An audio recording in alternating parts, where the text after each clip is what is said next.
It was lovely on two reasons. Firstly, it was sunny for the first time, and all the snowdrops are coming out, and the snowdrops are the harbinger of the spring. They're the first ones that come up, and there is a very old legend that says that they plant all the flowers in the churchyards in this part of the world, because when someone gets buried in January, all the fairies come and they turn themselves into flowers, and they come and say goodbye to who's ever been buried. And so all the churchyards this time of year are all full of snowdrops and all the little winter flowers that are coming up, and they look absolutely gorgeous. It's always lovely to be here. So we're going to do a story round as we do every other Sunday. Like John said, my name's Mike Rust. We run a storytelling festival here in Shropshire called Get a Word in Edgeways, and some of you have now met where you will understand why we called it that. So we're going to go. We'll just go straight in, I think, because we'll go. John Rowe is such a sort of itinerant person. He hasn't got a place to lay his head. I think he just sofa surfs most of the time this time of the year. So he's at his oldest son. Is it your oldest son or one of the other ones, or the heir to all the debts? Yeah, it's my middle child. My son is my middle child. Who's having to put up with the old boy, and he's going to have to cope with all the debts that he leaves and everything else. There isn't going to be any problem with inheritance tax. Let's put it like that, shall we? No. No, he's got more bedrooms than the others, so and a better fridge. So I use that more often. Right, so we'll go to John first. Evita, would you go second from Switzerland? Right, so Evita can be second. Baba C, we go third. Number 3, that's all right. Keith 4, and we'll take it from there. Donald, I know I think Shropshire's soggier. I hate to think what's happening in Scotland. I really. Oh, it's the weather. Excuse me, the weather's terrible. Yeah. Absolutely. Yes, blowing a gale, pouring a rain, and don't mention the rugby. Now, all that time I was in Marrakesh, the weather was exactly the same, and it's only the British people who come from the British and Irish Isles that talk about the weather, because if we didn't talk about the weather, what else would we talk about? But when you're in Marrakesh, you just look up and you say, well, it's exactly the same as it was yesterday. Yeah. That's all you got to say. It was lovely. It really was. Right, so we go to John Rowe, who's going to give us, is it a poem tonight? No, I haven't got any poems with me. Right, so we need to mute yourselves, and I think you all have, and turn your mobile phones off. And Vita, if we could just mute yourself, please, while someone's actually doing stuff, and you'll go number 2. Okay, John, over to you. Right, well, I'll try and get through this one quickly. It was about last April or May or sometime. Zuhair asked us to do a story connecting Manchester and Marrakesh in the Elizabethan times, and I thought, cheers, Zuhair. That's of course I can do that. I've got a dozen stories in my head that didn't have one, so I had to make one up. And there was a company historically. This is true. There was a company called the Barbary Company, which was a bunch of merchants led by the Earl of Warwick, I think, was one of them, and there was 2 earls, and Queen Elizabeth had given them some kind of right to just have a monopoly on the trade into North Africa, and and an envoy from the Sultan came over from Morocco, and the deal was done. So I based it around that, and there was a merchant in Manchester, and he was pretty good, but he was well off, but he'd lose the odd ship, as merchants did on occasions in those days, and in his household was a servant, a woman, and he felt obliged to look after her and her son, because her husband had been on one of his ships that had been lost. They didn't know what had happened, whether it had sunk or whether it had been attacked by pirates or what. So he took the boy under his wing and he sent him to grammar school, and where he learned Latin, ancient Greek, and mathematics. It was a very broad curriculum.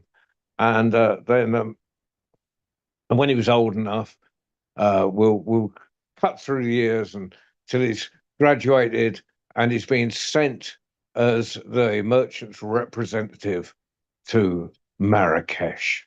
Where else? And so he goes down, he's sent down by horse and cart and bundles of cloth to St. Ives in Cornwall, where the ships sail from. It's a long journey, and we won't talk about that because it'll take till no one else will get a word in edgeways. And so there's and he gets there, and he gets the crew, and and he learns Arabic from the crew, from some of the crew, and so by this time he's talking English, Greek, Latin, and Arabic. He's a very educated young man. And they sail, and there's we've heard all the sea shanties about the Bay of Biscay. So let's suffice it to say they had a bit of a rough time, but they got through it. They were a mast short and they had no sails, but they got through, and they were in sight of the coast of North Africa when they got attacked by Barbary pirates. And normally you're just made a galley slave. And some of the captains had the sense to convert to Islam, which meant they couldn't be enslaved, and they became Barbary pirates themselves. But the captain looked at Jack, and they realised, because Jack was the boy's name, what else?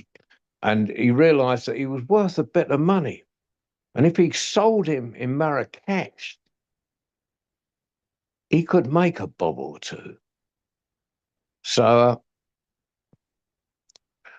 they said, well, it takes longer than today to walk from the coast from Salah, which was a pirate republic on the opposite where Rabat is now, and takes more than a day or two to go down to Marrakesh and by camel, and they're camped out by some dunes, and Jack manages to loosen his bonds, and he's just about to run off, grab a camel, when he sees a pile of gold just rise in the air, gold coins. It just float through the air. He followed them as you would do. And he got round the dune, and there's 3 robbers. And the pile of coins comes down, and a robber appears, and he's, of course, got the cloak of invisibility. And the other one says, it's nothing, mate. I've got a slipper. You can stand on that, and it will take you anywhere you want. And the other one says, that's nothing. I've got an ointment, which, rub it on. It'll cure anything. Well, Jack waits till they're asleep, takes the cloak of invisibility, grabs the other 2 bits and pieces, grabs the gold, and shoots off to Marrakesh. Gets to the house of thieves, puts on the cloak of invisibility, steals everything. Well, he's minted. He's got a load of money. He's sitting in Marrakesh feeling good. He becomes he's a part of Marrakesh society and a great friend of the Sultan. And but unfortunately, while Sultan's visiting, he becomes ill. And everyone tries to cure him and fails, but Jack says, I can do this. And he rubs the ointment on him, and Sultan's cured. Well, they become even better friends, and Jack and the Sultan are trading between Manchester and Marrakesh, and they're both getting richer and richer and richer with no piracy involved. And eventually the Sultan turns around to Jack and says, look, you've been a good friend. I wouldn't be alive if it wasn't for you. What can I do for you? And Jack said, well, I'd really like to know what happened to me dad. And Sultan says, sends out all his servants and soldiers to find out. And news comes back that is a galley slave. The Barbary pirates have got him. So the Sultan sends down gold. And Jack's father, he's bought. His freedom is bought.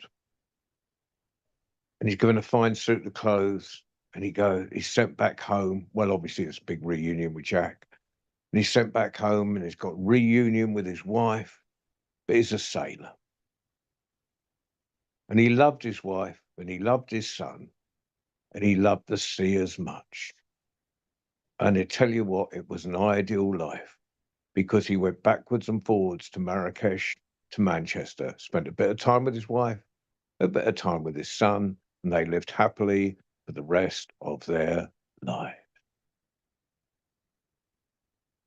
Thank you very much, John. A story of Manchester and Marrakesh in it.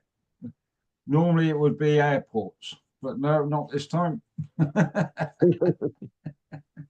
Right, lovely to see you, mate. I think we'll meet up again in Gloucester and have a pint at some point over the next few weeks or so.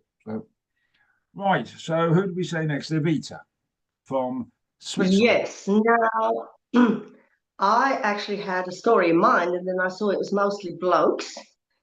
And then I thought, well, should I do the story? Because as some of you saw the last few meetings I came to, or story rounds, I was nursing a baby. A colic is 6 weeks old. So actually made him a story. So I wondered, how many of you are parents here? Almost all of you. So maybe it's very light, okay? And I might need your help for it. Otherwise, I could do a story about grudges, but we'll leave that. I am, instead of telling a wisdom story, as I usually do, or a slightly political story, we are going to go very, very, very deep into your inner child. That's your choice. Or we could go to your inner parent, because you've all been there by the looks of it. So here we go. My Arian is my 6-week-old grandson. The young man suffers from colic. So as you all know, what you have to do when a child has colic, you don't get to sit down much. You walk and you walk and you rock and you rock and you hum and you sing. And I've learned to do womb sounds. But anyway, it so happened that one evening I was walking around with him patting his butt. And I said, once upon a time, in the heart of Europe, amongst snow-covered cold mountains and beautiful forests, there was a baby man. And I'm telling you something, this baby man, he cried and cried and cried. He did not like to burp. He did not like to fart. He did not like to poo. Oh, what shall we do? So Nona took the baby, pat, pat, rock, rock, into the forest to see the wise grandmother tree. And she said to her, this baby does not like to burp. It makes him cry. Does not like to fart. Does not like to poo. Everything. He just cries and cries. So grandmother tree said, give him to me. And Nona handed that baby over into her scratchy, branchy arms, scritch, scratch, scritch, scratch. And grandmother tree tickled the baby with her leafy fingers, tickle, tickle, tickle. But if you want, you can join in. Baby man, he cried and cried and cried. He cried and cried and cried. He did not like to burp. He did not like to fart. He did not like to poo. Oh, what shall we do? So, called out Grandmother Tree, Breeze, Breeze, please come and help me. And Breeze came, and together they rocked that babe back and forth, back and forth, back and forth. But baby man, he cried and cried and cried. He did not like to burp. He did not like to fart. He did not like to poo. Oh, what shall we do? Oh dear, said Grandmother Tree. Wind, wind, come and help me. And wind came. And they rocked that baby back and forth, back and forth, back and forth. But baby man, he cried and cried and cried. He cried and cried and cried. He did not like to burp. He did not like to fart. He did not like to poo. Oh, what shall we do? Grandmother Tree stood very still, and then she said, I need a storm. Storm, Storm, called Grandmother Tree. Come and help me. And Storm bustled over. Whoosh! It whooshed and it hustled and it bustled and it rustled, and they rocked the baby back and forth, back and forth, back and forth. Baby Man stopped crying. Baby Man gave a great big burp. Baby Man farted, and Baby Man pooped. And then Baby Man closed his eyes and went to sleep. Nonna took the baby and said, Thank you. Thank you, Grandmother Tree, for helping me. If he doesn't want to fart, if he doesn't, that's it. Very light. Right. So now he can fart and burp and all the rest of it. Can you find a cure for that? Because I've got that problem sometimes. Right. So we can go to Baba C. After Baba C is Keith. After Keith is Shane. After Shane is Eleanor. So Baba C in Washington, D.C. Yes, actually, the story I'm going to tell today was a tale that I remembered that I had forgotten while I was in Marrakesh. And it's one of my favorite stories. I'm like, how can you forget one of your favorite stories? But anyhow, I've resurrected it and I'm going to tell my version of the story. And this is a story about the monkey and the crocodile, why monkeys live up in trees. Exactly. So a long, long, long, long time ago, before any of our beards had turned gray or white, and when I had hair under here, long before then, is when this story took place. You see, once there was a crocodile who loved to go swimming in the river for prey. He swam back and forth and forth and back and forth and forth and back. Well, one day while he was home, his wife was so sick, he thought she was gonna die. And whenever I say she was so sick, you can unmute and go, he thought she was gonna die. Let's try that. His wife was so sick. I thought he was going to die. Oh, you guys sound like you're dying, but that's another story. Anyhow, well, Mr. Crocodile loved his wife. In fact, he lubbeted her. He lubbeted her more than anything else. Well, later, Donald, take care. So he swam and he swam and he swam until he got to the medicine man. And when he got to the medicine man, he said, medicine man, my wife is so sick. I think she's gonna die. She's gonna Anything you can do to help? Is there any cure that you have? And the medicine man thought, you need the heart of a monkey. The heart of a monkey? The heart of a monkey? Monkeys live in trees. I'm a crocodile. I can swim. I can't climb a tree. Is there anything else you can do? Because my wife is so sick. I think she's gonna die. She's going to die. And the medicine man went,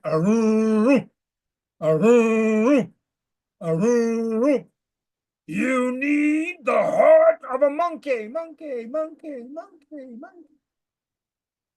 If I need the heart of a monkey, the heart of a monkey I shall get.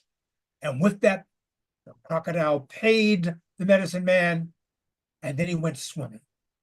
And he swam, and he swam, and he swam, because that's what crocodiles do. And he swam, until on the other side of the river, yes, I said river, just because someone talks differently than you doesn't mean they don't know what you know. It just means they talk differently than you. On the other side of the river, he saw a monkey up in a tree, and the monkey was eating what looked like sweet fruit. And so the crocodile, he swam, and he swam, and he swam, because like I said, that's what crocodiles do, until he got to the other shore. And he looked up, and the monkey was eating. Oh, the monkey was just enjoying all kinds of sweet fruit. And the crocodile said, "Hello, Mr. Monkey." The monkey looked down and said, "Hello, Mr. Crocodile. How are you?" "Oh, I'm fine. Thank you for asking. That fruit sure does look sweet." "Oh, it is, Mr. Crocodile. It's some of the sweetest fruit I've ever had."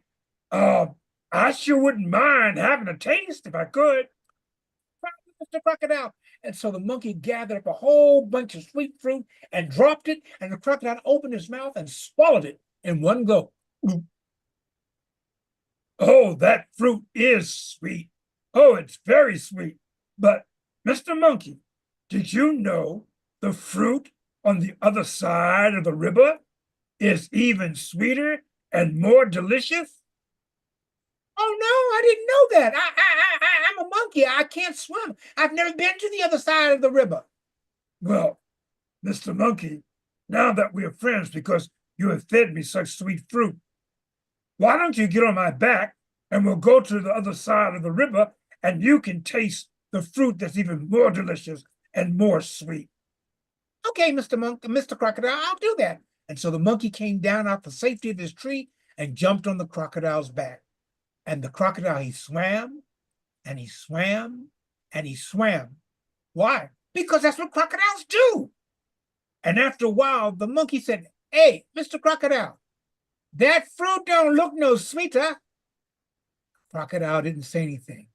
After a while, he said, "Hey, Mr. Crocodile, that fruit don't smell any sweeter." And the crocodile didn't say anything. And soon they were halfway across the river. And the monkey said, "Hey, Mr. Crocodile, that fruit don't smell nor look any sweeter. Why you have me out here in the middle of the river?" And the crocodile said, "Well, Mr. Crocodile's like this." And I'm going to see if you remember your line. "My wife is so sick, so sick, so sick. I think think she's gonna die. And the medicine man said, the only thing that can make her more better is the heart of a monkey." "Oh, you need the heart of a monkey. Oh, Mr. Crocodile, you should have said something before we left my tree." What? Why is that?" "Oh, Mr. Crocodile, everybody knows monkeys keep their hearts in the trees where they live. If you need my heart, you're going to have to take me back to me tree." It's just like a monkey, all selfish and everything, not carrying your heart around, knowing somebody's going to need it. Yeah, well, I'm going to take you back to your tree. And then you're going to go up in that tree and you're going to grab your heart and you're going to give it to me. The crocodile turned around and he swam and he swam and he swam. Why was he swimming? Because what? That's what That's what crocodiles crocodiles do. Yes. And when they got to the other shore, the monkey leaped off the crocodile's back, climbed up in his tree, and started eating fruit. And the crocodile waited and waited and waited, and then waited some more. And after a while, he said, "Hello, Mr. Monkey." "Mr. Crocodile, what you doing down there?" "I'm waiting for you." "Waiting for me? Why are you waiting for me?" "You promised me your heart." "Oh, no, Mr. Crocodile. I told you that my heart was up in the tree where I live, and I'm up in the tree where I live with my heart." I mean, who can live without their heart inside their body? Mr. Crocodile, you're not too smart, are you? "Oh, you tricked me. Well, I tell you what, Mr. Monkey, I'm going to wait right here, and sooner or later, you're going to have to come down from that tree, and when you do, I'm going to take your heart." And the monkey looked at Mr. Crocodile and grabbed some more fresh fruit. And he kept on eating the fresh fruit. And the monkey and the monkey's children and the monkey's children's children and the monkey's children's children, you get the picture. They're still living up in the trees, and the crocodile is still waiting down on the ground near the trees, waiting for that monkey to come down so he can take his heart. Now, there's a moral to this story. A lot of times people think that the stronger you are physically, the better you are when it comes to disputes. But that's not necessarily so. You see, the stronger you are mentally and intellectually, you can often outwit people who are physically stronger than you. I know this from experience. And so the moral of the story is, don't rely on just physical strength. Develop your mind and your intellect so you can be stronger and stronger, and so you can outwit those who may be physically stronger than you are. Oops, I stepped on a pin, the pin bent, and that's the way that story went. Asante. Thanks, Baba. That was lovely. Yaspina, I see you there. Well done, well done. Lovely to see you. So it just reminds me of another story, Baba. Never trouble till trouble troubles you. That's a lot to do with monkeys up trees and all that kind of thing. It's a I know lovely that story. saying. Yeah. Thank you. Right. Like So I we're said, going to I go. was reminded of that story. I was reminded that I'd forgotten that story while I was in Marrakesh, and my brain wouldn't rest until I recalled the story and reconstructed it. So Marrakesh is still a magical journey. Absolutely. Yeah. Yes. And sometimes it's, I look back fondly into last month now, and when I was over there and the sun was out and I was with all my friends and everything else. So it still hasn't gone away from me. So we're going to go Keith and then Shane, then Eleanor. So Keith from Lincolnshire, where are you? There you are, my friend. Lovely to see you again. So we always have proper things to do when you live in the UK. This is a proper question and everything else. So is your tractor okay? Yes, well, yeah, it's going well. I struck it up the other week just to make sure it's okay through the winter. But yeah, it's Good. fine. Right. Okay. Brilliant. Okay. Okay, well, hello everybody. Well, once upon a time, there was a princess, and she was fed up of being in fairy stories. She was fed up of being locked up in a high tower by a wicked witch. She was fed up that when she woke up in the morning, there was a little frog at the end of her bed claiming to be a prince and just wanted to be kissed. And so the princess decided to run away from home. So one day when the king and the queen were watching the princes in the garden playing leapfrog, or perhaps it was frogs playing leap prince, she ran away from home with her magic mirror.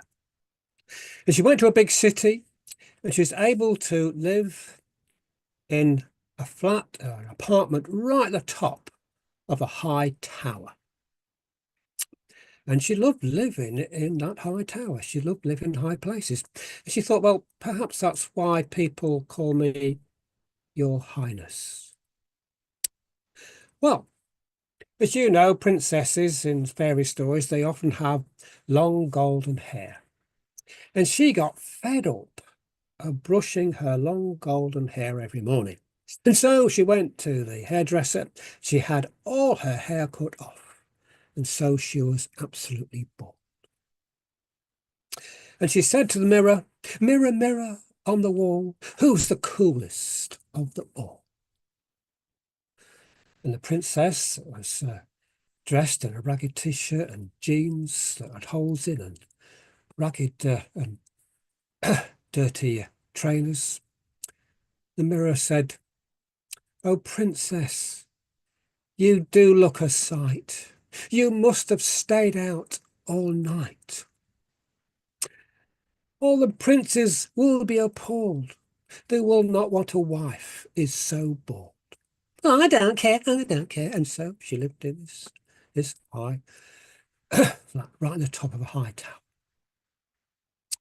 And one day she looking out over the balcony, enjoying the view, and down at the bottom of the tower was a prince in red tights. And he called up to her and said, "Rapunzel, Rapunzel, let down your golden hair so I can climb up and rescue you from the wicked witch." And she looked down and said, "Oh, go away, you smarmy git, go away." And the prince said, "Oh, you bald witch, let my Rapunzel go." And she looked down and said, I am the princess. I am the beautiful princess. And he said, well, I didn't recognize you being so bald. And how can I climb up and rescue if you've got not any hair? And I haven't got a ladder. And she said, well, have you got a ladder in your tights? He said, well, yes, I do. Well, try using that ladder then. And went back into the apartment. And there was a doorbell that rang. Ding dong. And through the door came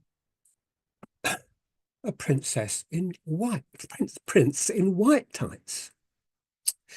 And he put his arm round the princess and he hugged her and hugged her and hugged her and wanted to kiss her. And he said that, Snow White, why are you still awake? So, well, I live here. Huh? How do you know that I lived here? Well, it was the 7 dwarves. They told me that you live here. Don't say the 7 dwarves are here as well. Oh no, they're not here. No, they're down a mine somewhere. But they've left you this bag of washing for you to wash and take care of. Ah, go away, go away, go away. But then through the door came another prince, and he had blue tights. And he came and he said, "Oh, my beauty, my beauty. What are you doing awake? I've come here to kiss you, to wake you up. What are you doing here, my beauty?" And so there was these 2 princes, and there was 1 princess. But then over the balcony climbed the prince in red tights. And they said, "Well, how did you get here?" "Oh, well, down at the bottom of the tower, there was a chap called Jack, and he had some magic beans. And so I traded the crown jewels for these magic beans, and we planted the beans, and there's a beanstalk that comes right up to the sky, past the balcony. And so those 3 princes, only 1 princess. Well, what were they to do? Who would have the princess? Well, one prince said, "Well, we could fight to the death." But another prince said, "Well, somebody might get hurt."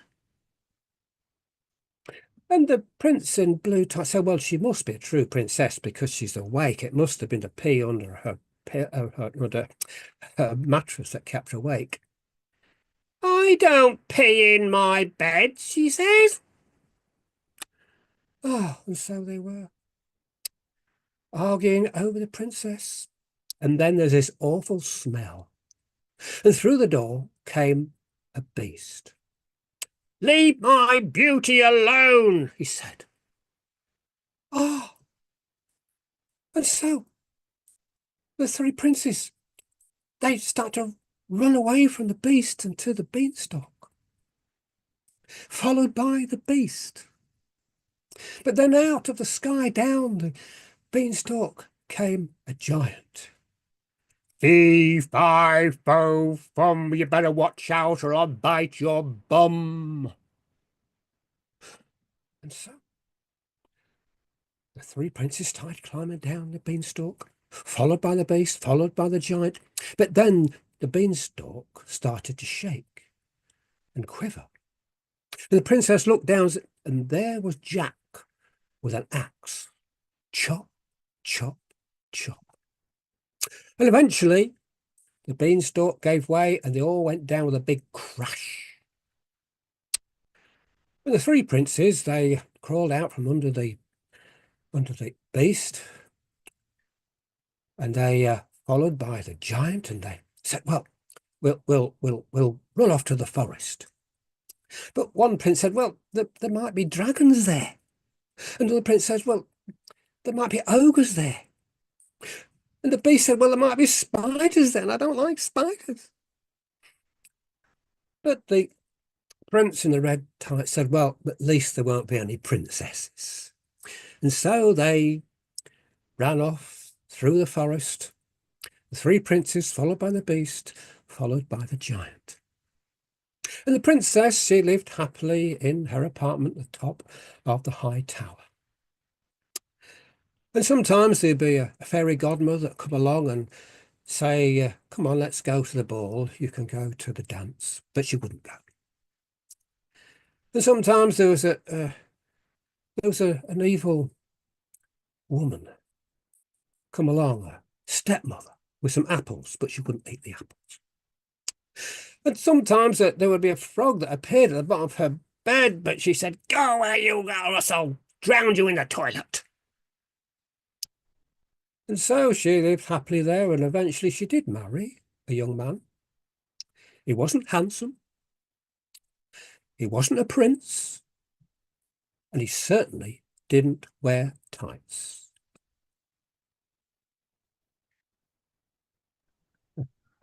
Well, Keith, I think you got them all in there somewhere. Well done, well done. Loved every moment of that. That's absolutely brilliant. So we go to Shane next and then Eleanor. So hello to you, Spina. How are you? See that? I can see that. What's the name of the cat? Put it up in the chat. Baden. Baden Prince Jr. So here we go. You're on mute still, my friend. Yes, sir. I'm here Yeah.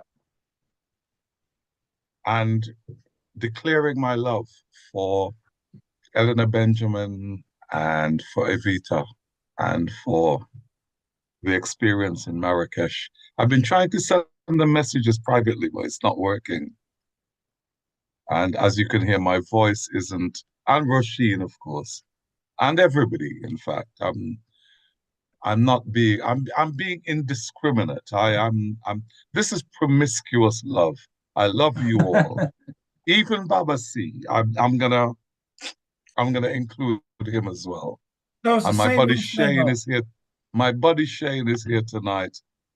I am in a blissful state. I am loved to the max and in love to the max. Okay, whatever you're drinking, send some to me.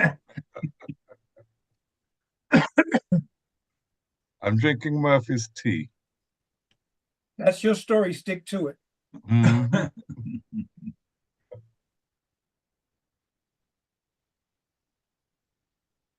Right. I think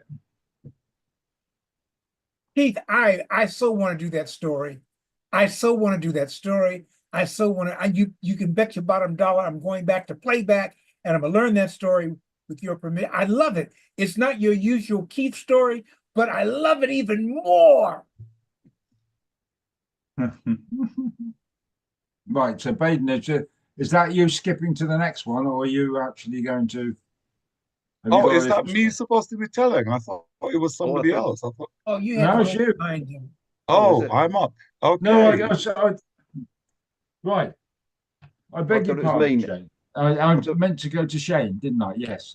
Yeah. Baden's just been chattering away. I beg your pardon. Yes, I'm I'm getting confused. confused myself. So it should be Shane and then Eleanor. That's where we're Yeah. going. Yes. But Baden's doing his normal thing, just kind of taking over as he does. He's terrible Right. for it. Absolutely. up, He's Shane. confused. He's confusing I as well this evening. So right. I think he's been drinking his Mount Gay rum that he drinks. I think that's what I can tell with the glint in his eye that he's on the rum. Yeah, there you go. Look. Yeah.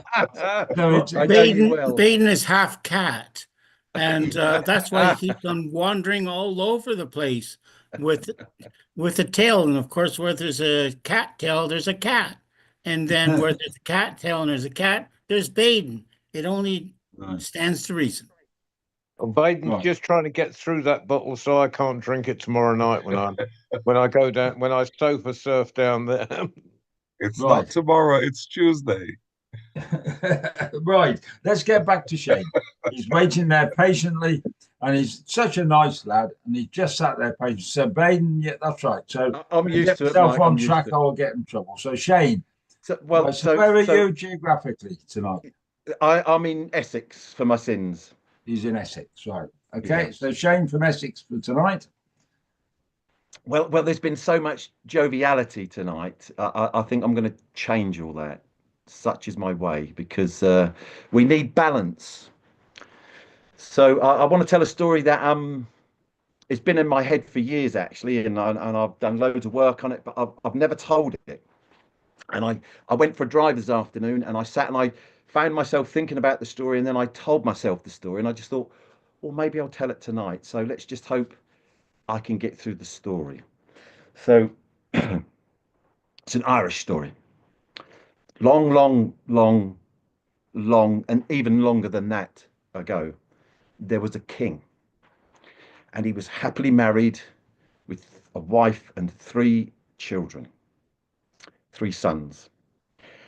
No, one daughter and 2 sons, I beg your pardon. And his wife had a 4th child, another son. But sadly, as often happened in those times, she died at birth, at the childbirth. So the king was left joyful with another son, but bereft because he lost the only woman that he ever loved. And he locked himself away in his room and he didn't come out. And a wet nurse suckled the young baby, and a nanny looked after the other 3 children.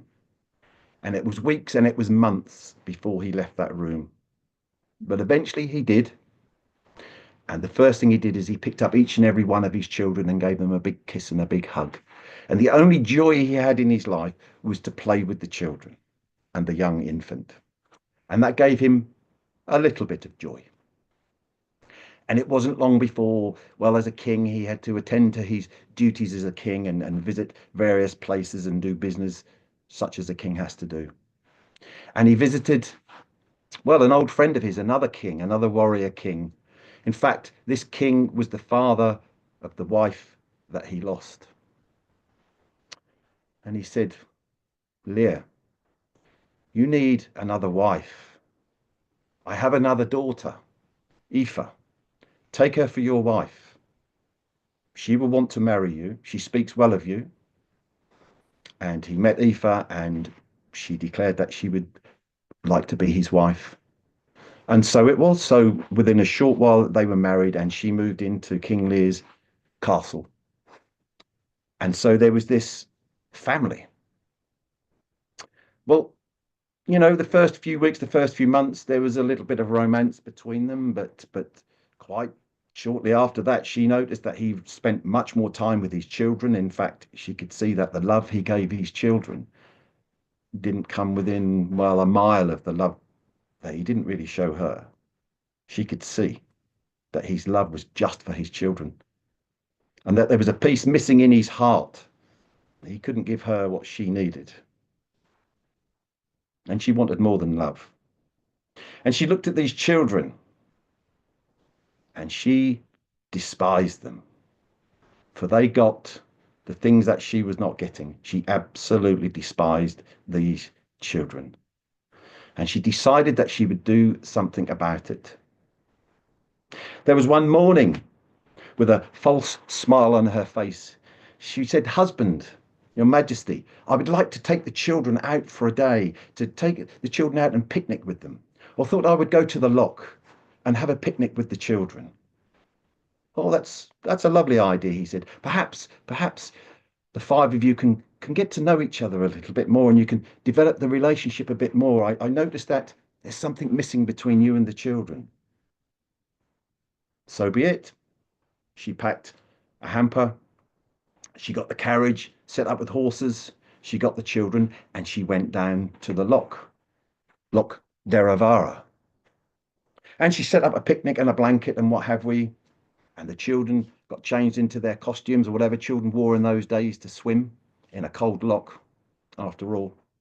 And the children, there they were, gallivanting, splashing, laughing, playing in the water, in the loch. And there she stood, looking at them, hating the joy and the fun that they were having, hating the love that they had for each other and for their father. And she took out a hazel wand, and she chanted a incantation up to the sky.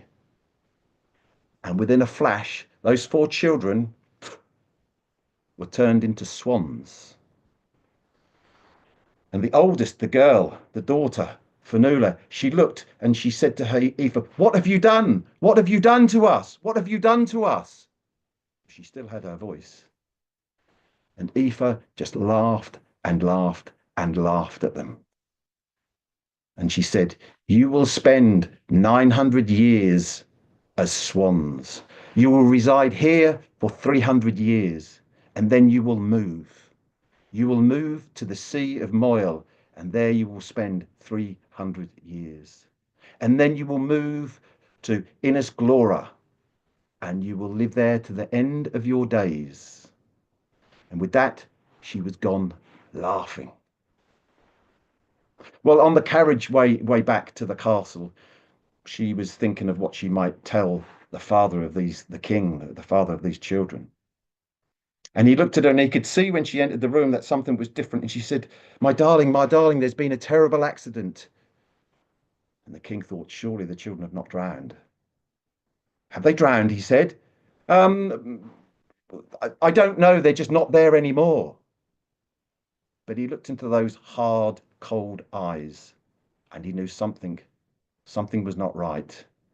He had his horse saddled up and he rode down to the loch, and he got off his horse and he looked and looked and he looked and he couldn't see his children anywhere. And he thought, surely they have not drowned. And then Fionnuala said, Father, it is us." And he looked and he saw the 4 swans. "Is that you, my dear?" "Yes, Father, it is us." "What has happened to you?"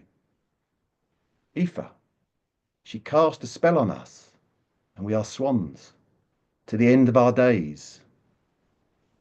The king didn't know what to do. And then he got back on his horse and he rode as fast as he could back to the castle, as fast as he could. The closer he got, the more fury was growing inside him, till he got to the castle and he went into where Aoife was and he said, "What have you done to my children? Reverse the enchantment." And she said, "It's not possible." Well, he took his horse and he rode to her father, the other king, and told him what had happened. And the king summoned Aoife to his palace, his castle, and said, "What have you done with Lear's children?" And she just laughed.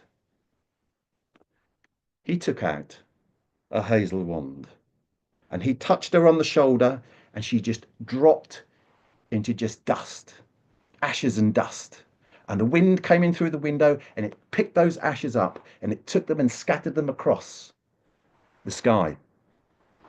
And forever and a day, they had been blown around Ireland endlessly, between heaven and hell, in a place of nowhere. They are just still blowing to this day.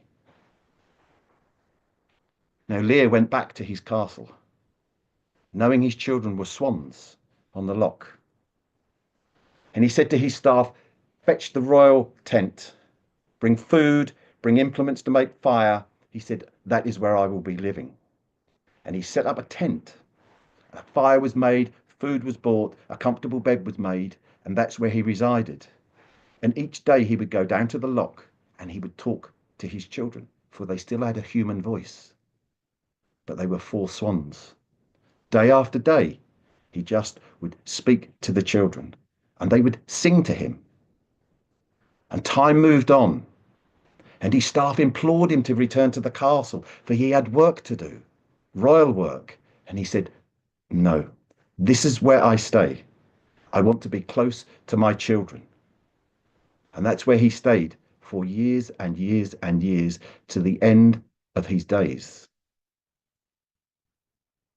Much time moved on. 300 years passed.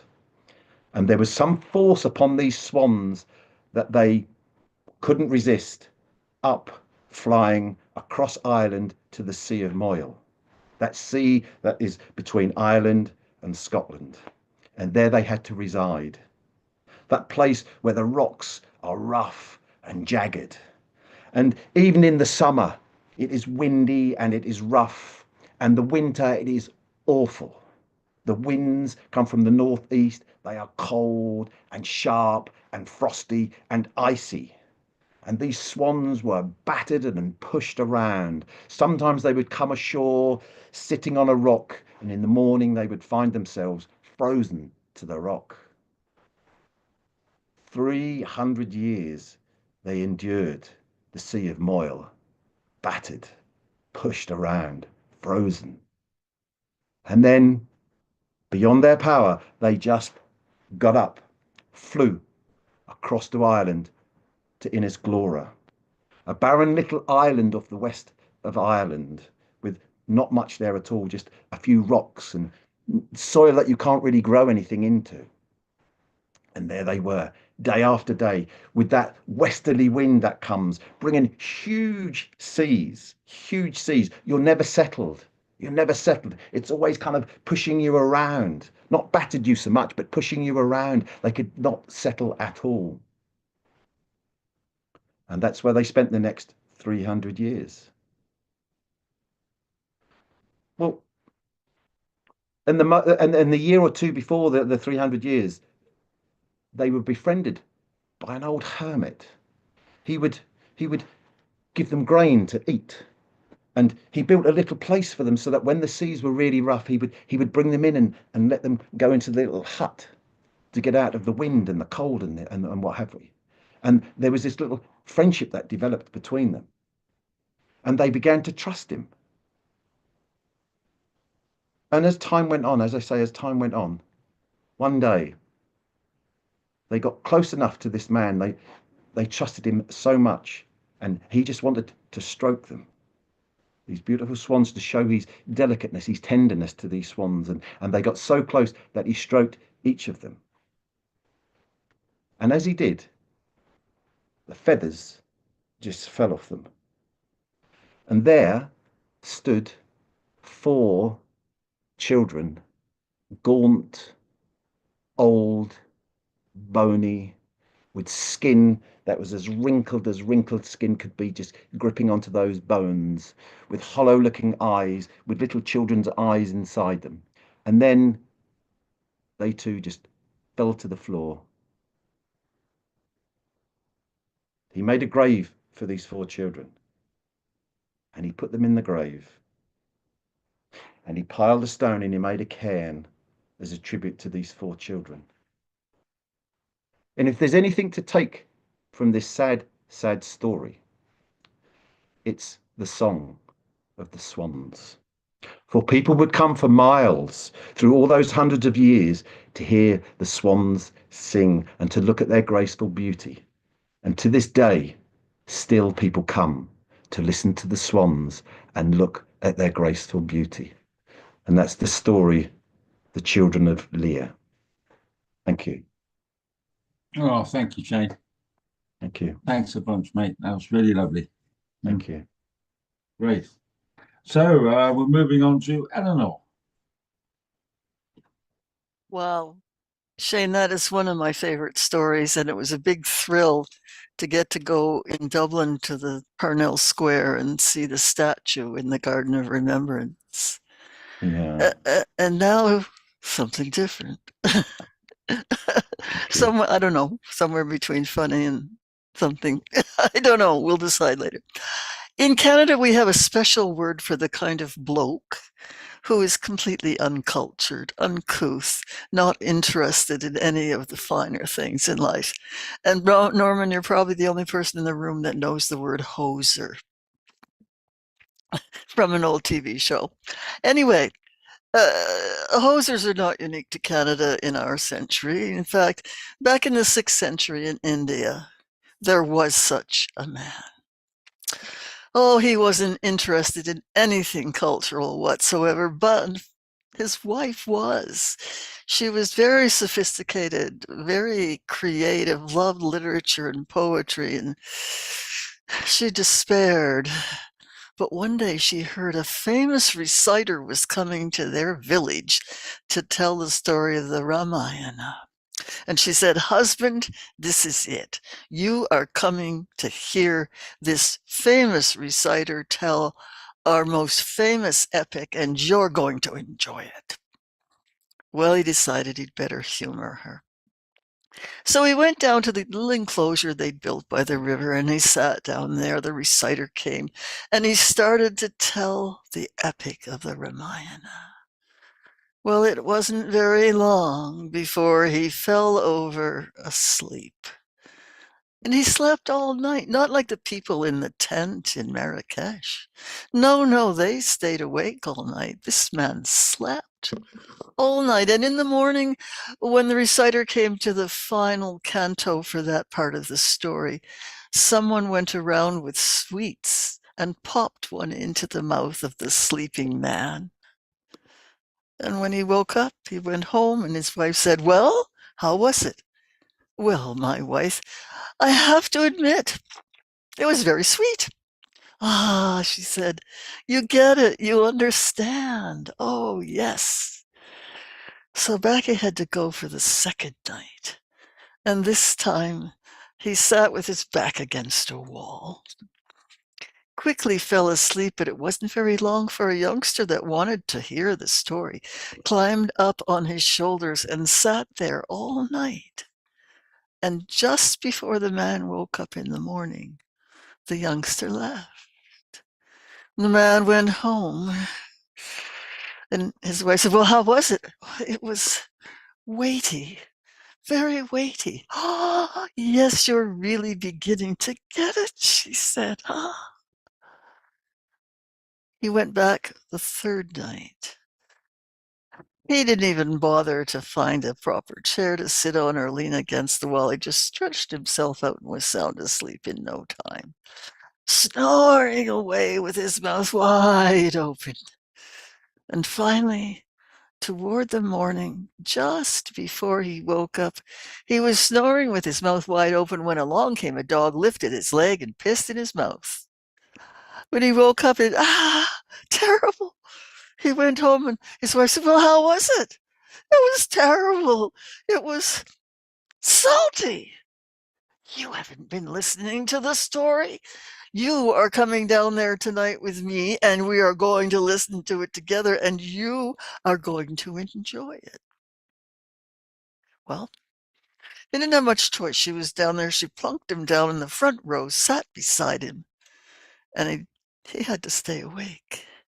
Now, the reciter was getting to that part in the story, the dramatic part where Hanuman, the monkey god, has got to take Rama's signet ring across the water to Sri Lanka to give it to Sita, who's been kept a prisoner in a horrible Rakshasa's castle. And as he flies above the water, the ring falls in the ocean. And at this point, the man was engaged in the story. He leapt up and he said, "Hanuman, Hanuman, I will help you save Sita." He jumped out of his chair, he ran, he dived into the water, went underneath, found the signet ring and brought it back. And he said, "Hanuman, Hanuman, I have the ring." Everyone in the audience looked. Why, this man, he's been blessed by Rama and Hanuman. He must be a very special, clever sort of man. And he became well respected. And as a result of that, he did start to take an interest in the cultural things of his city and became a well-known elder. Because that's what happens when you really listen to a story.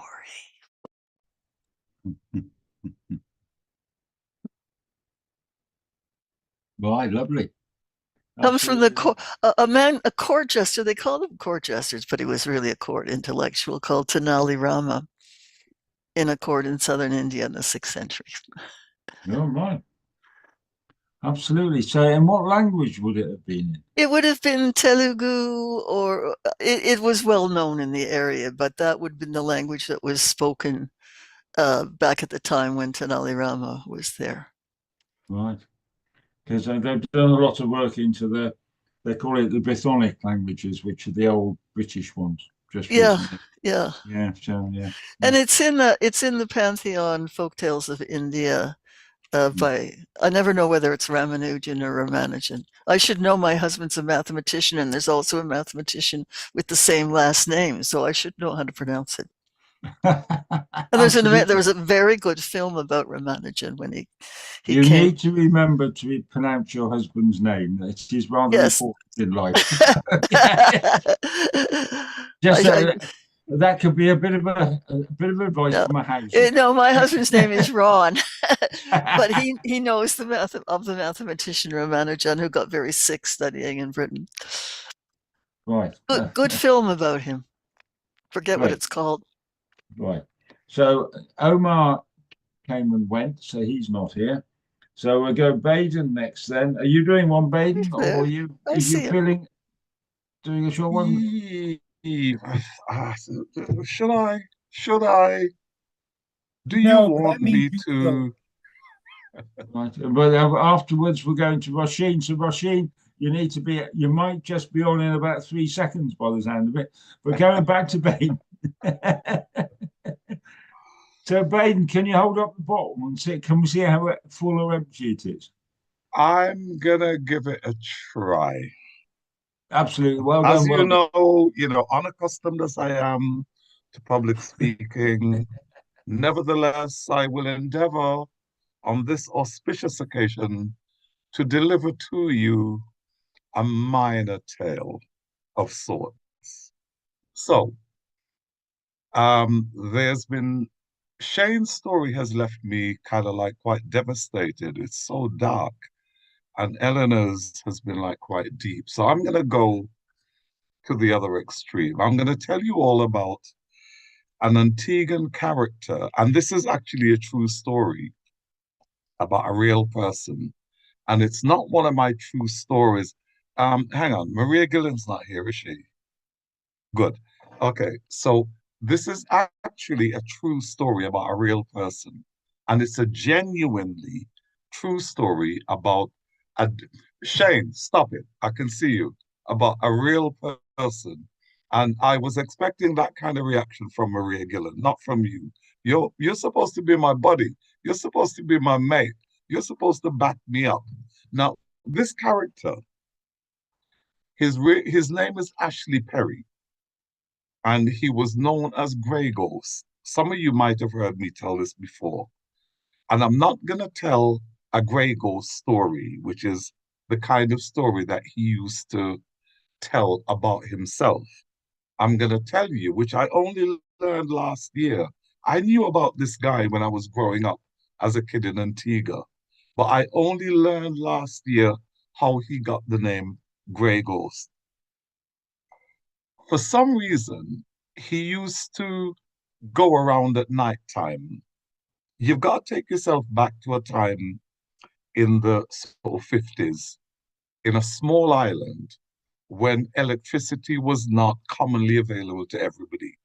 So on especially a weekend night, Friday night, Saturday night, men used to gather under the light of a street lamp and they would play card games, dominoes, a local game called Worry. And the next time I meet some of you all, I'm going to bring along a Worry board and show you the game and teach you how it's played. And, you know, he used to, for some weird reason, dress up in a sheet. He'd cover himself in a gray sheet with holes cut out, and he'd appear around the corner. And West Indians generally, and Antiguans in particular, are very, very superstitious, very scared of anything relating to the supernatural.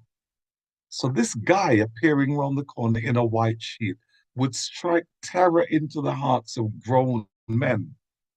You know, the tables would go flying, cards scattered everywhere, and grown men, terrified, running off home, frightened out of their skins. So he would have been carrying on with this nonsense up to the present day. Except that, you know what men are like. They get together and there's games of skill and, you know, sort of luck, and there's money changing hands. So he got greedy. And as they say, money is the root of all evil. Money is the root of all man's downfall. So what happened? A couple of times, table go flying, whatever. And he thought to himself, hey, there's a few dollars to be collected around here. So he started picking up the money. Antigua's a very small place, right? It's an island of 108 square miles. That's 12 miles that way, 9 miles that way.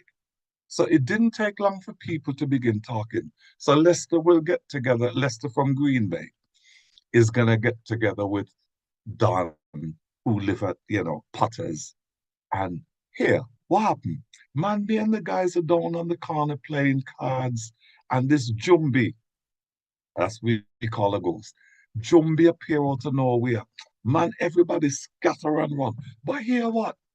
The next morning we went back, the domino on the floor, the cards on the floor, the worry seeds scattered everywhere, the money gone. And then Don said to Lester, but wait, Charlie from Green Bay tell me exactly the same thing happened to them and his guys last week. Jumbi appear, everything, everybody run. They come back the next morning, cards, the domino, everything, but the money gone. And then people start to put their heads together. Antigua dialect, they would say, wait, what Jumbi ghost? What does a ghost want with money? So then people put their heads together and they figure out, right, something funny is going on here. So they decide to plan for this ghost. This is how Grey Ghost got his name. So the next time he turned up at a gathering on a Friday night, Saturday night, whatever, they were waiting for him. Some of them had a tamarind whip, a branch from a tamarind tree. And the branch from a tamarind tree is the most bendy, whippy, stinging thing you could get beaten with. That's what they used to beat us with at school. Some of them had a bull bud. Apologies for anybody of a sensitive disposition. A bull bud is the skin of a bull's penis, cut, scraped, dried out, and rolled. Light as a piece of leather, but the blow from it is as painful as being hit with an iron rod. Not to mention the odd tool before, like a plank of wood or whatever else people carried.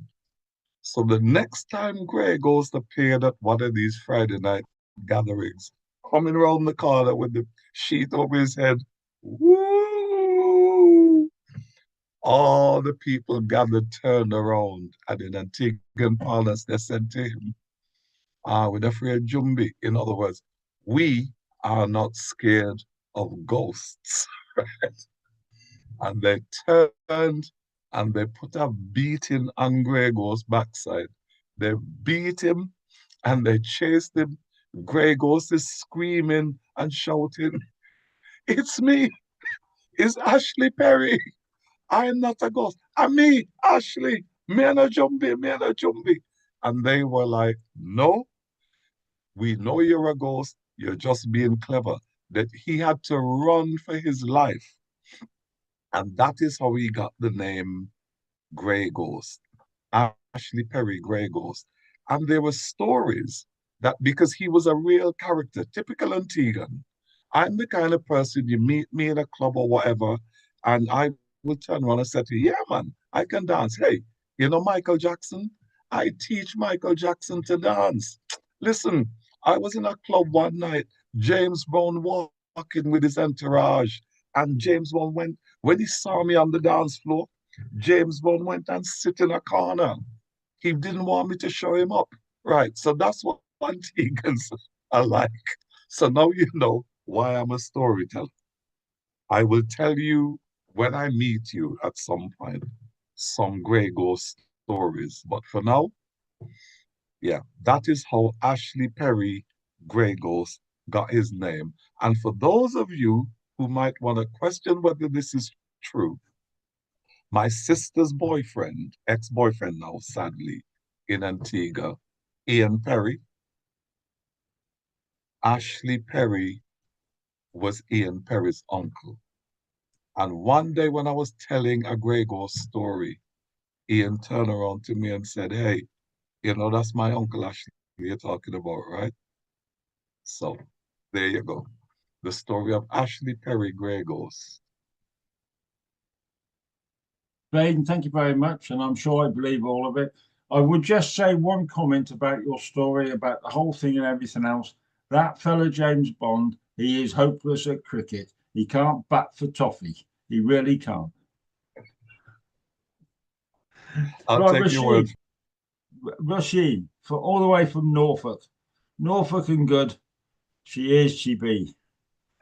Thank you for that wonderful introduction, Mike. Absolutely.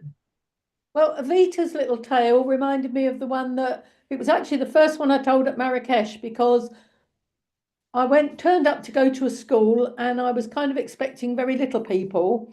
And when we got there, they were actually teenagers. So a lot of the sort of little people stories I didn't think would work.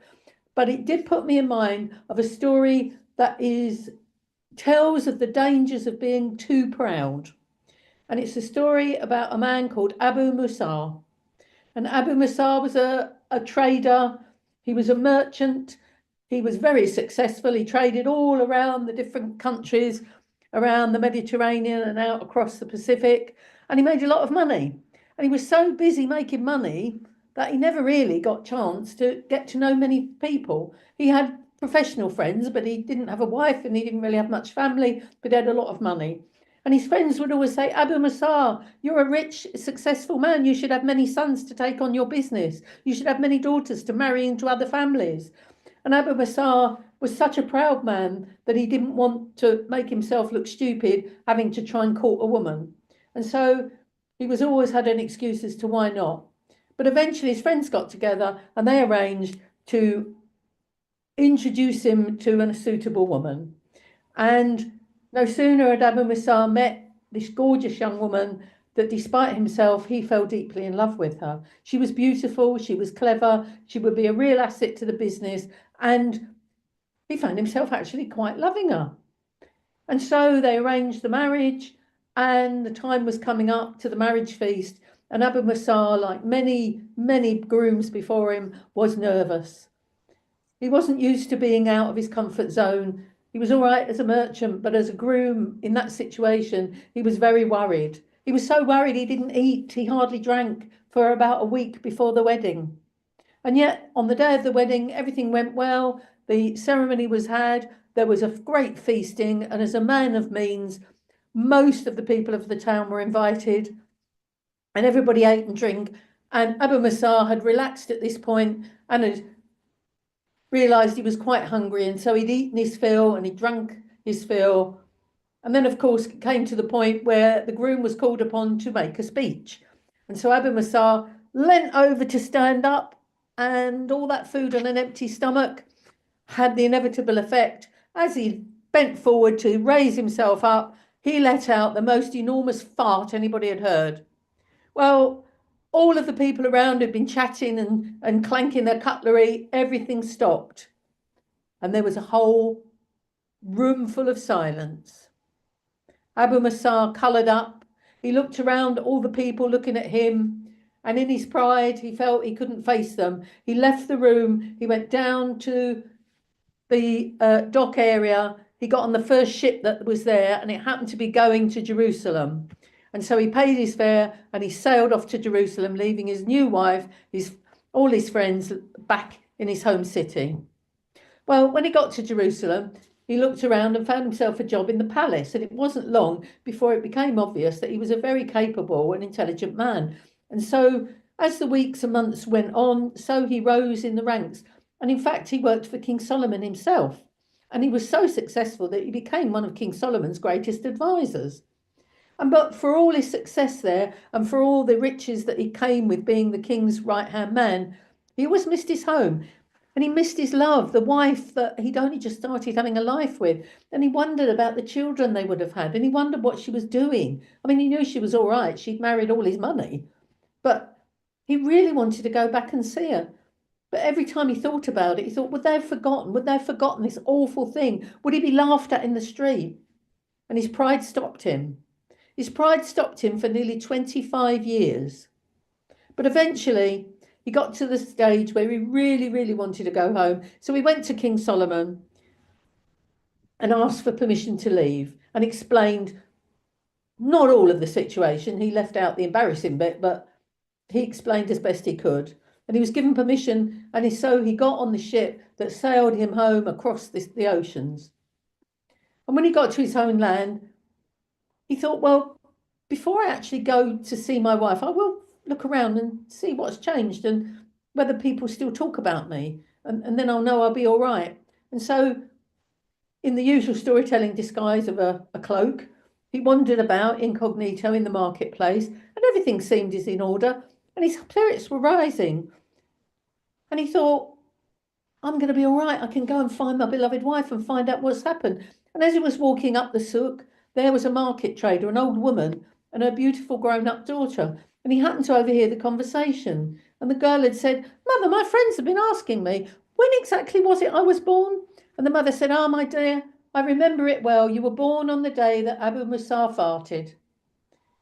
Abu Musa coloured up, turned around, went back down to the docks, got on the first ship that came, and sailed away and spent the rest of his life missing his home in abject misery because he was too damn proud to accept the fact that he farted, and it was quite funny, actually. So there you go. There's a lesson for you in not being over proud. The story of Abu Musa and the grand fart. Thank you. Right. So next time Wallace and I meet again, Yep. are we allowed to have a competition, or did you? I think you banned it last time, didn't you? I did. Yes. I think, you know, global warming's got enough to cope with without you two, Mike. Well, we thought it was reasonably amusing in the car park of that pub that night. I don't see what was the matter with you. Yeah, it was that bloke who went and lit a fag outside the car that was the problem. And you think we're joking, Eleanor? Okay. Right. You haven't met her husband, Wallace. He's a very nice chap. He really is. Right. So we've got Norman and Yaspina and Sue. Now, Sue from South Africa rarely does something, but I always hoping that she might. And she's always very welcome to join in. But on the whole, she tells me she's a listener always. So, so then I'm going to go to Norman next and Yaspina afterwards. Norman, are you doing something tonight, my friend? Yes, I do, but there's a couple snippets that are wandering around that I just have to say. One of them happened in Toronto, and I will not name names, so best there. But it shows how a story and its meaning don't always travel. The storyteller had come to a Toronto library. I was in the audience, and they managed to make a slight error in their timing. And so they had another 5 to 10 minutes. And what to tell. And there's a story about the fart. That was always a good one. This is a teenager crowd. Fine, that will work. But as I said, stories don't always travel. Their meanings don't always travel. And the storyteller struggled to, it was clear that the meaning of the word translation of fart was not getting across. And finally, this young lady at the very back behind her, turned to her friend and said, "Excuse me, what's he talking about?" And he turned right to her and says, "He's talking about dropping a bomb," which I'd never heard the term before, but I understood exactly what it meant. So this story is a very, very, very, very, very, very short one, but it's important to my mind. It's always remained, and it only lasts about 2 minutes. So next person should be ready. The story comes from a book of Siberian folk tales put together by not Eleanor. Oh shoot! Anyways, once upon a time and a long time ago, there was a storyteller who went from tent to tent telling tales. And every time he told a story spirit would be born. And that story spirit would sit outside the tent and listen to the story until the story was finished, complete, and ready to return to whence wherever it came. And wherever did it come from, we do not know.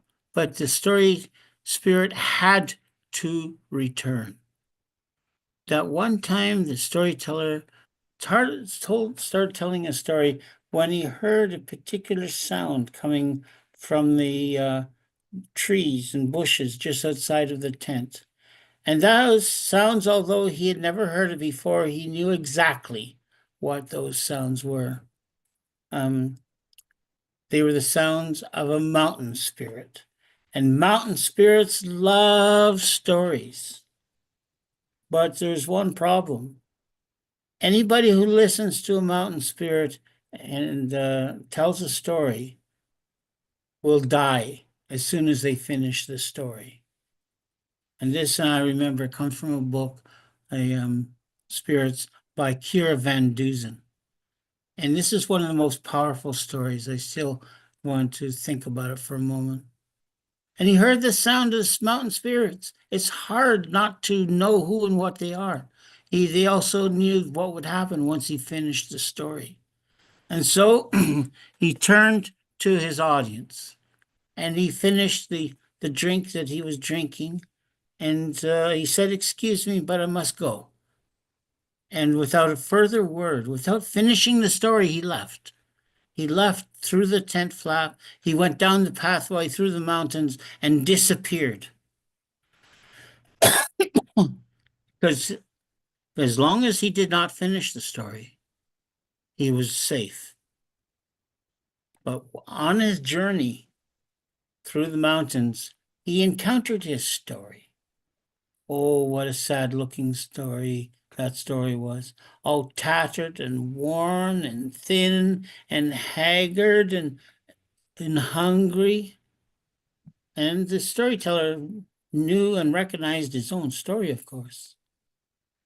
And the storyteller, as soon as he saw him, said, you are the one who's the cause of my suffering." Yes. Well, then go back and finish the story."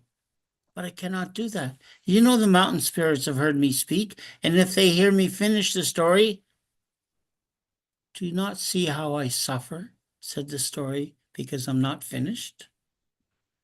And for a moment or two or three, the storyteller thought, took a deep breath, let out a deep sigh, and he went back and he went down the mountain. He went through the trees. He came to where his story had started. He walked into it and they were still waiting for him.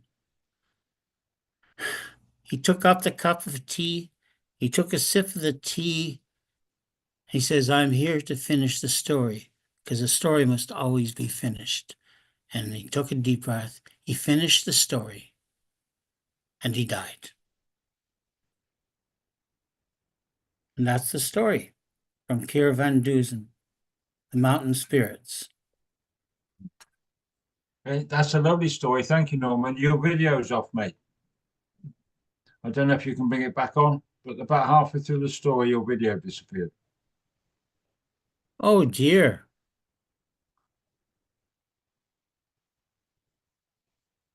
Okay, then. Just a second. There you go. Hello. At least Hello, I Ian. didn't disappear or die or anything like that, did I? No, we heard the story. It was just Oh, your. glad to hear that. Yes. Yeah. Well, No, the story anyways, is fine. It was just. yeah. So it's a book of Siberian folk tales by Kira Van Dusen, who used to wander around the outbacks of Siberia with a cello. And right. in return for the stories and the cello music, and she collected them. I can only recommend. I can't recommend her stories too highly. And Would you put the name? particularly, Would you put the name up in the chat? yeah. Yeah. I There's can do still that. writing, isn't there? Thanks. I Yeah. keep on forgetting. Honestly, this is not. Yeah, I'll do that, Norman. And I've got a couple of her books. I may Oh dear, have I spelled it right? One's called The Right. Raven and the Rock, and the other Yeah. one isn't. The Flying Tiger or something like The that. Flying Tiger. Yeah. Is there in any of the stories? Is the one about the I call it the plough. It's the way that you find the North Star, the little bear Oh. and the big star. It's called.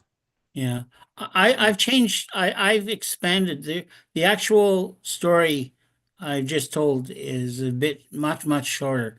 But I as far as know, inshallah, I've remained true. This is no pun. I remain true to the spirit of the story. Absolutely, yes. Well, it's been a long time since I've been in your company, and I haven't been in your company this year. How about that? It's lovely to Really? see you here again. Yeah, you too. I didn't realize it's been that long. Yeah. Really sorry. I need to So make up for that. we were all sorry you didn't make Marrakesh. It would have been nice to see you there, and we understand how life gets in the way and all that kind of thing. So, are you going to do one to finish off tonight? Yes, yes. I would like to share with you a story of my own making. A long, long time ago, in a faraway kingdom, when the king and the queen had finally had the long-awaited baby. Eleanor, could you please mute yourself? Thank you. Sorry. Thank you. They had a baby boy that would be the heir to the throne, and they couldn't be happier. But they had been waiting for that baby for so long that anything the child wanted, he would have before he even asked. And prince or no prince, heir or no heir, that is no way to build a person's character. So it was the kid became cruel.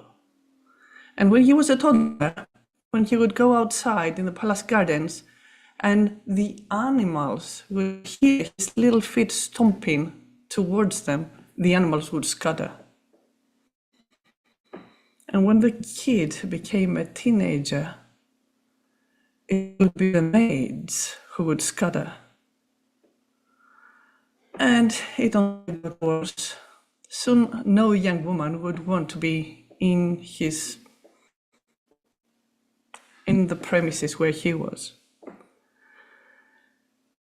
Well, when it was time for the prince to find a bride, his parents, he himself, they were waiting for a list of candidates to choose from. So you can only imagine the terrible blow to their pride when but one bride showed up. So there was no choice, really. Obviously, her parents sent her away to create some powerful alliance with their kingdom. But they would have to take her whatever she was. And the girl came in her carriage with her nanny. Nanny, the one who had raised her, even though she was not her biological mother, the one who had breastfed her and brought her up. She was her company in that journey. And the princess was well received, and there was a great big wedding, and people rejoiced. But when it was time for the newlyweds to go to their chambers, the princess did not fare well that night. She did not have a good time the next night, or any of the nights that followed. Her nanny, her beloved companion, she was a herbs woman. She knew what herbs to pick and how to create ointment and pomades and take care of her girl whenever she had some obvious bruise. She even made some potion that the girl would slip in her husband's wine whenever she got the chance, and then he would slip off the night. But that was not always the case. Sometimes when things got rough, she would leave the palace, she would leave the palace's gardens, and she would wander further away in the marsh.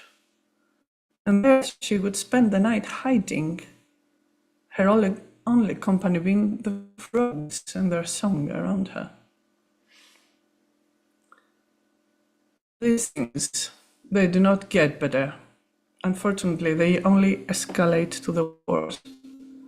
So, one night the princess went away, and the next day she did not return. And they went looking for her, and couldn't find her.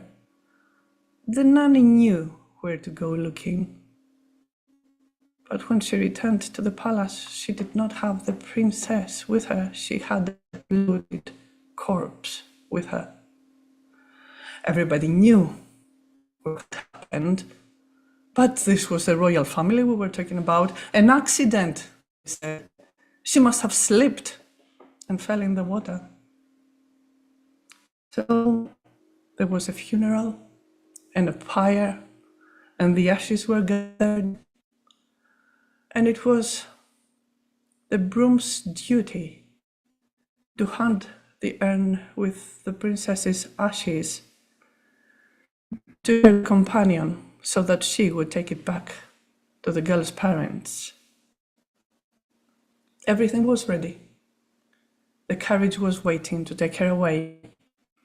And there he came with the urn in his hand with the ashes of her baby girl inside. And when he handed it to her and she grabbed it, their fingers touched for a minute, and he felt an electric shock go through his body, and he could see her lips moving in a strange language he did not recognize. But he felt that this murmur had a weird, profound effect on him. She took the urn, turned on her heel, entered the carriage, and started getting away, and everybody, grey clouds gathering in the sky. And when the carriage was making its way, a torrential rain started falling, and everybody ran inside except for the prince, who was just dumbstruck there. He could not move. It was his servants actually who grabbed him and dragged him inside the palace. And there in his chamber, they built a fire in the fireplace, and they put the soaking prince in front of it to dry. And there he remained, the nanny's voice, her unfamiliar words playing in loop in his mind, in the back, at the most primordial part of his brain. During that night, when all the palace was fast asleep, the prince stood up. It was as if his feet were moving of their own accord. He left his room. He left the palace. He left the gardens, and he walked towards the moor. And there, in the marsh, he could hear the frogs croaking their weird song, and he felt a sudden change come over him, and he felt that his body was changing, and he was shrinking and shrinking and shrinking, and his soft human skin was changing into something much rougher, much slimier. The next day, everybody was out looking for the king, big hunting groups with hounds, and everybody was calling his name, but the prince was not to be found. Among the frogs, there was a new one, croaking his song. And the sun changed in the sky, in the moon, and the moon changed places with the sun, and it went on and on and on, and the leaves fell from the trees, and new leaves came out, and the frog did not know how much time had elapsed. He had almost lost memory of everything that had been human in him. Until one day he left the marsh and made his way to the palace's garden. And there he jumped inside the well and resided there One day he heard laughter outside and he saw this weird round object fall, plop right next to him in the well. And when the frog looked up, he saw a girl's face looking downward, crying. And the frog looked up and said, "Cry not, fair princess, for if you take me to be your friend, and if you let me dine from your golden plate, and sip from your golden cup, and take me with you to bed, I will fetch you your golden ball." Because even among the worst of the worst, if we want them to have a chance to redemption, their only chance is through love.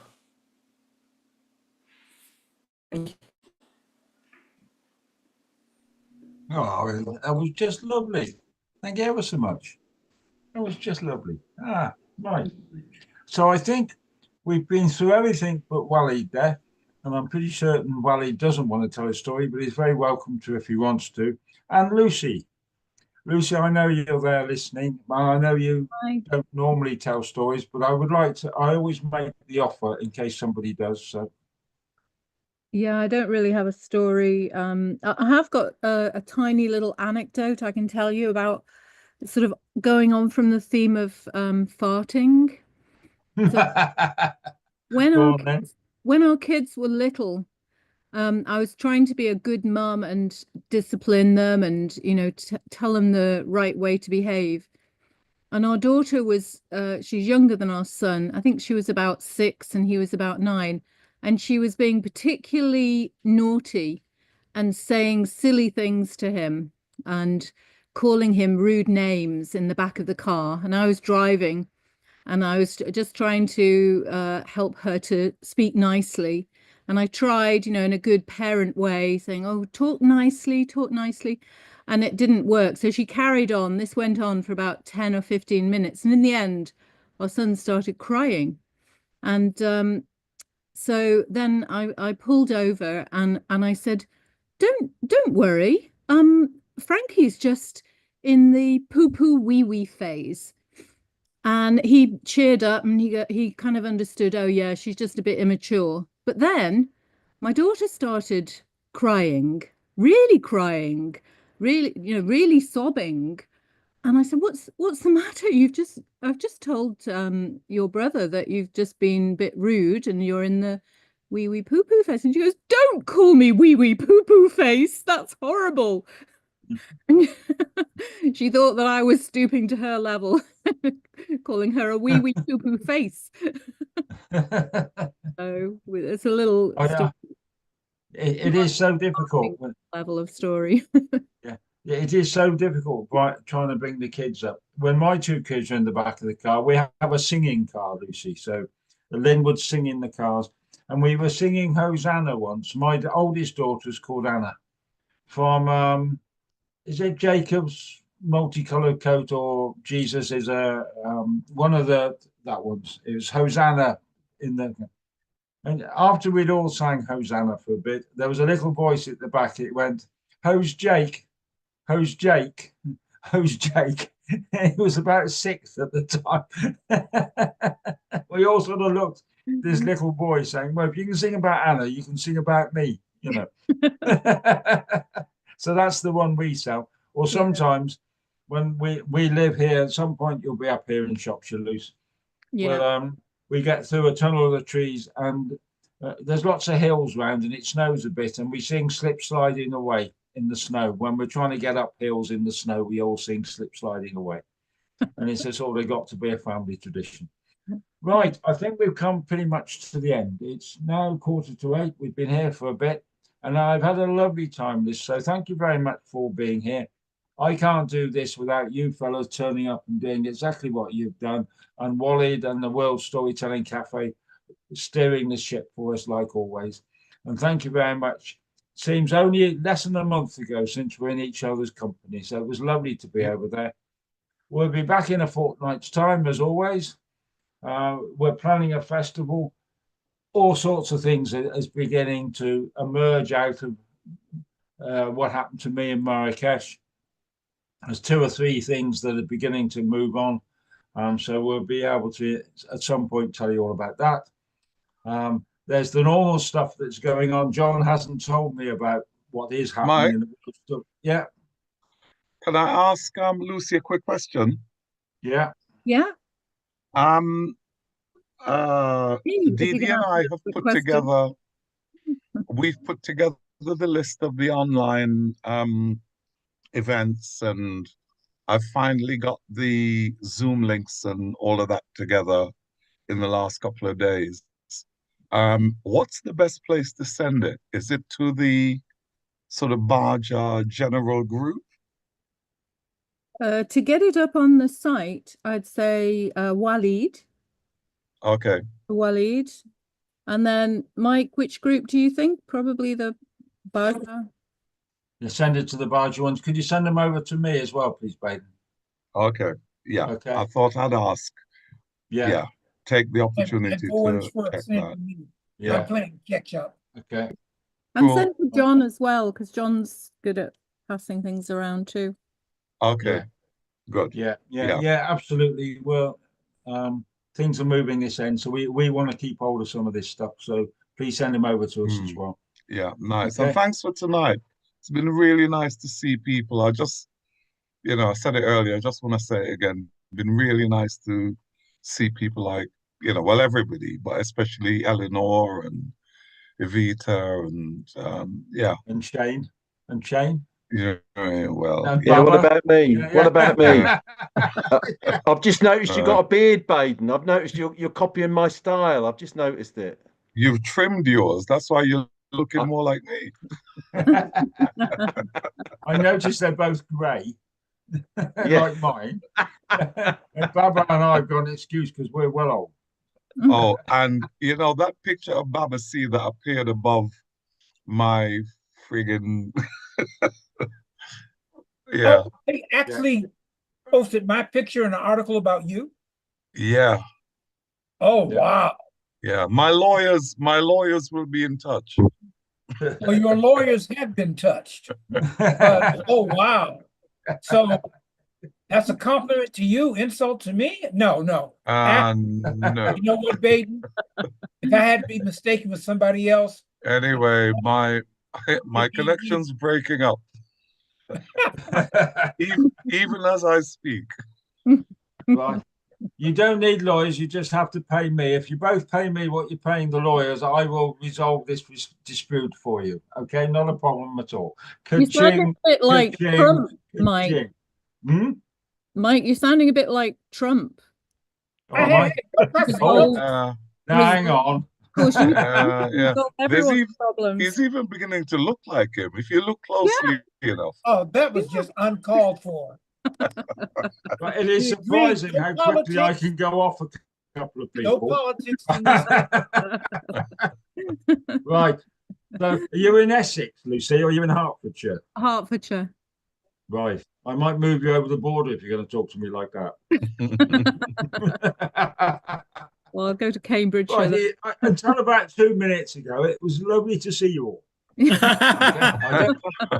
I don't have to sit here and be insulted by you. I have a perfectly good wife who can insult me like that. Right. Or I'll just come over if you ever want to come to Shropshire. We'll insults for free. Yeah, I mean, you were trying to extort money from 2 of the people on the. Weren't you, Mike? I tell you, talk about dodgy. Only trying to come to an amicable resolution. See, now come on. Okay, I wasn't going to charge him much. No, okay, that's all right.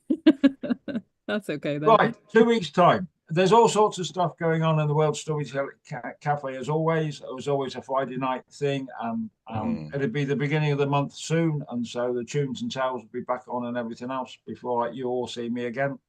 So I hope you all come in a fortnight's time, and I look forward to you all being here with me again. I agree. What Mike said. Good night. Night. Night all. Everyone take care. Night. I'm going to brunch. Well.